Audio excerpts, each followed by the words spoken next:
So, ang gagawin natin ngayon, last week ko pa ito naisip. Si Kuya JJ kasi is our pastor sa JTMFF. Kaya ka nandito kasi tutulungan mo kami. Ministry partner. Tutulungan mo ako kasi meron kami nilaan na money para sa mga tao, and ang offend tayo ng free gas pag-pray mo sila. Sure, for the Lord. Yun na naman ang pinaka-goal namin eh, mapag-pray yung mga tao. Mag-pounds ako, di ba? Mag-free gas ko, okay lang? Gcash? Free gas. Free gas? Oo. Oh, ay, sige. Vlog. Pila din na? Pila ang sa kalang dila? Ako na lang. Ako na. Pray Lord God, kay Kenji Lord God, na ikaw gitnag. Tabang siya kanunay, salamat Lord God sa iya Lord na ito siyang ginagamit para matabangan iyang pamilya. And I pray Lord God na dagan pasahero dis karong adlaw para sa iya Lord God, para makapadayon siya sa ilang pagkinabuhi Lord God. Salamat Lord, og protection ni siya Lord God, og tibok pamilya Lord. Lord, in Jesus name. Amen. Salamat guys. God bless. Thank you. So, magkano? Thank you kayo. Pwede ano na lang. Welcome. Ay, kaya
Michael Janse po.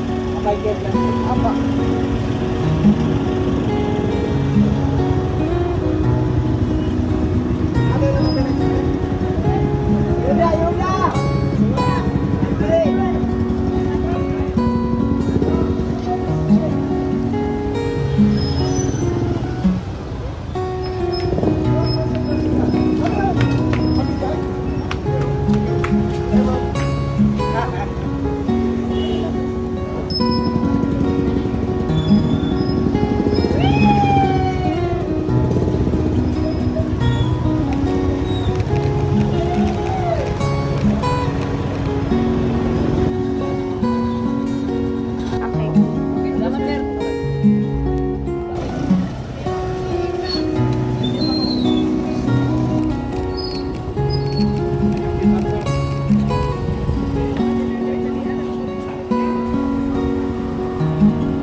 Thank you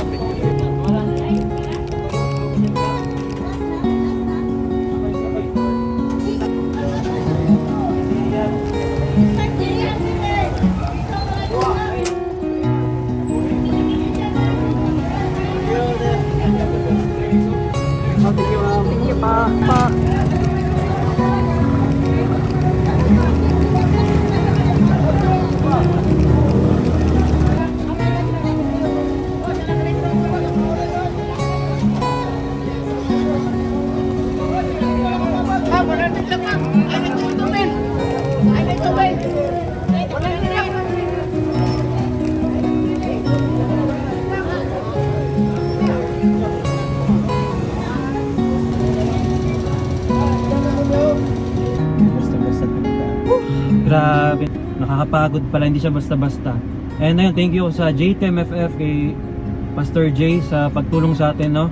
So, itong ginawa namin is para to kay Lord. Ginamit lang kami instrumento para maging blessing sa iba, pero si Lord talaga nito, sa kanya tong pera. At ayun, thank you kay Pastor Jay, kay Rachelyn na nag-video. Ay, maraming salamat. So, nakapagod siya, pero at least natapos ng maayos. And we're happy, nakashare kami ng blessings. And nakapag-pray kami sa kanila. No, napag-pray namin sila. It's a new experience sa akin. Kay mostly ang ginagawa ko is makapag-pray, pero ngayon kay makatulong tayo sa kanila through finances, sa gas nila, but also makapray ka at the same time. Parang dalawang purpose ba ang Tama. nabigay sa akin. And thank you, salamat sa opportunity sa aking kapatid kay Michael. And bless sa kanya. Thank you, Mike. At least sa konting na iambag namin, 'di ba, na ginamit kami ni Lord. Sa konting inambag namin, nakatulong kami kahit papaano. Na pinakamalaking tulong namin doon, hindi lang yung pera or yung panggas, kundi yung prayer na inambag namin. Yes. And the blessings we declare to them. All glory to God. And anong verse ang pwede mo i-share? Sa verse na Jeremiah 29:11, 'di ba sabi ni Lord, "For I know the plans," alam naman natin tong verse na ito, halos lahat. "For I know the plans that I have for you," declares the Lord, "plans to prosper you, not to harm you, plans to give you a hope and a future." Yun. Plano ng Panginoon is always good. It will not harm us. And maganda nga palagi. So minsan, yung mga pinagdadaanan natin sa buhay, part pa rin yun sa plano ng Panginoon para mag-grow tayo. Test of faith, kumbaga. And kapag nalampasan mo, patuloy na yan, the Lord will bless you continuously. Hawakan niyo yung verse na yan. Yung kung napanood man to ng mga nabigyan namin ng blessings, guys, i-follow nyo itong Michael Diamo. Ito yung clothing ko. Isa to sa reason kaya nakapag-share ako ng blessings. And malay nyo makabalik ako soon. Pag nakapag-ipon-ipon na naman tayo para sa ano na ito. So ilalagay ko sa comment section ang link nito, Michael Diamo. Please pa-follow. Kasi ito magiging reason para makapag-share pa ako ng more blessings sa marami. And ayun, thank you din sa nagbigay na sa nag-sponsor din. Maraming salamat sa iyo. God bless you 100 folds. So thank you and God bless you all. Yes.